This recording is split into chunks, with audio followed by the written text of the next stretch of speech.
Այս տարիների ընթացքում Թուրքիայի խոսույթի մեջ ամենամեծ հակառակորդը տեսել է Սփյուռքը,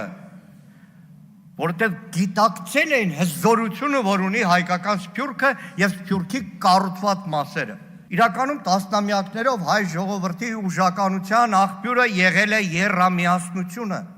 Հայաստան, Արցախ, Սփյուռք։ Արցախի գլուխը կերան եւ տևական ժամանակ է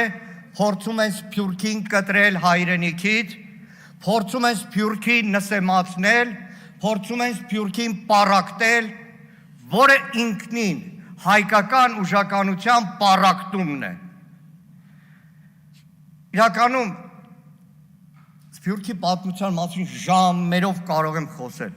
թե ոնց ձևավորվեց, ոնց ցեղասպանությունից, Հայաստանի անկախության կորստից հետո հայկական գաղթօջախներում ստեղծվեց պետություն պետության մեջ, մշակութային, կրթական, մարզական, գիտական, ամեն տեսակ հարցերով։ Եվ այդ հարցում, այո, հպարտությամբ ասում եմ, անգնահատելի է դերը Դաշնակցության։ Ցավոք սրտի 18-ից այս իշխանությունը այն բոլոր ազգային միասնական կառույցները, որը Թուրքիի թշնամու աչքի փուշտն էին, նաև թիրախավորեցին Սփյուռքը։ Սփյուռքի այն բոլոր ավանդական կառույցները շրջանցելով, անհատական էսք ամեն մարդու հետ հանդիպելով,